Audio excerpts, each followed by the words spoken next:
বোনকে আমরা যেভাবে হারালাম এর জন্য যারা দায়ী তাদের সর্বোচ্চ দৃষ্টান্তমূলক যে শাস্তি মৃত্যুদণ্ড সেটাকে যে কোনোভাবে যে 90 দিনের একটা সময় দেওয়া হয়েছে বেঁধে এটার মধ্যে শেষ করা। বাংলাদেশে আজকে থেকে যদি 5-10 বছর আগে আমাদের বোন আসিয়ার মতো যারা ধর্ষণের শিকার হয়েছিল তাদের বিচারগুলো হতো তাহলে আমাদের বোন আসিয়াকে আমাদের এভাবে হারাতে হতো না। আমরা আমাদের এই বিচার ব্যবস্থায় নানা রকম রাজনৈতিক হস্তক্ষেপ দেখেছি, এই বিচার ব্যবস্থায় আমরা দীর্ঘসূত্রিতা দেখেছি। আমরা সামগ্রিকভাবে কোনোদিন একটা দেশে যেমন বিচার ব্যবস্থা থাকা উচিত এটা দেখিনি। সেই জায়গা থেকে আমরা মনে করি যে এখন সময় হয়েছে সর্বোচ্চ দৃষ্টান্তমূলক মৃত্যুদণ্ড যে শাস্তি এটা নিশ্চিত করা এবং এর মধ্য দিয়ে আগামীর বাংলাদেশে যেন আমার আর কোনো বোনকে না হারাতে হয় এটা আমাদের নিশ্চিত করতে হবে। এবং এটা যদি এবার আমরা না পারি তাহলে আমরা দিন শেষে ব্যর্থ হয়ে যাব, কিন্তু আমরা আর এই ব্যর্থটা হতে চাই না। এবং আমার মনে হয় যে আমাদের মায়ের যে আহাজারি, বাবার যে পাগল প্রায় অবস্থা, সেটা কোনোদিন এরকম কথা বা ভাষায় প্রকাশ করা সম্ভব নয়। আমরা শুধু একটা জিনিসই চাই, ওই ধর্ষকদের আমরা মৃত্যুদণ্ড চাই। আর ধর্ষণ নামক এই যে নৃশংস একটি ঘটনা এগুলো যেন আজকে থেকে বাংলাদেশে চিরতরে শেষ হয়ে যায় সেই উপযুক্ত ব্যবস্থাগুলো দেখতে চাই।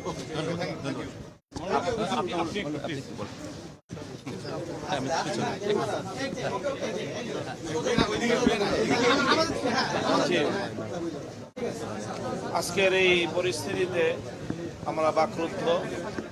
আমরা নিপীড়িতা আসিয়ার পরিবারের পাশে এসে দাঁড়িয়েছি।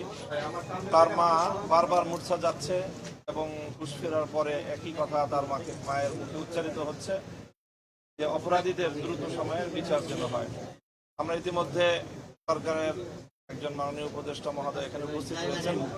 তিনি তার মাকে আশ্বস্ত করেছেন যে প্রয়োজনে আইন সংশোধন করে হলেও অতি স্বল্প সময়ের মধ্যে অপরাধীদের বিচার নিশ্চিত করা হবে।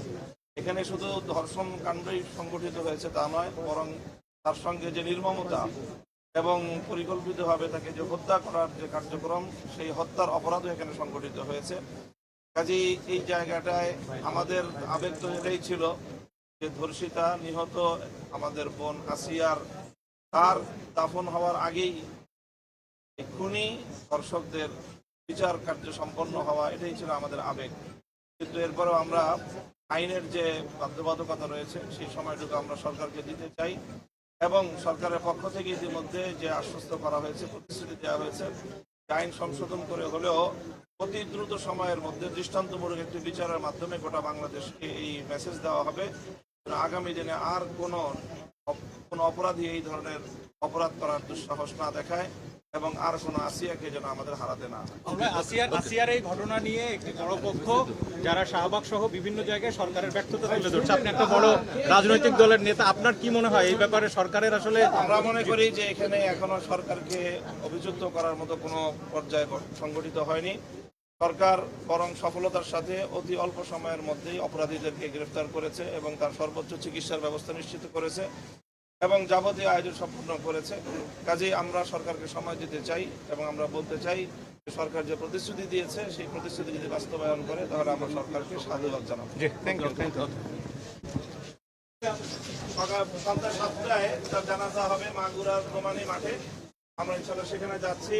মাগুরার স্থানীয় ধর্মপ্রাণ মুসলমানদেরকে ইফতার করেই দোমানি মাঠে আমাদের আসিয়ার জানাজা শরীক হওয়ার জন্য আপনারা এখন যাবেন সেখানে?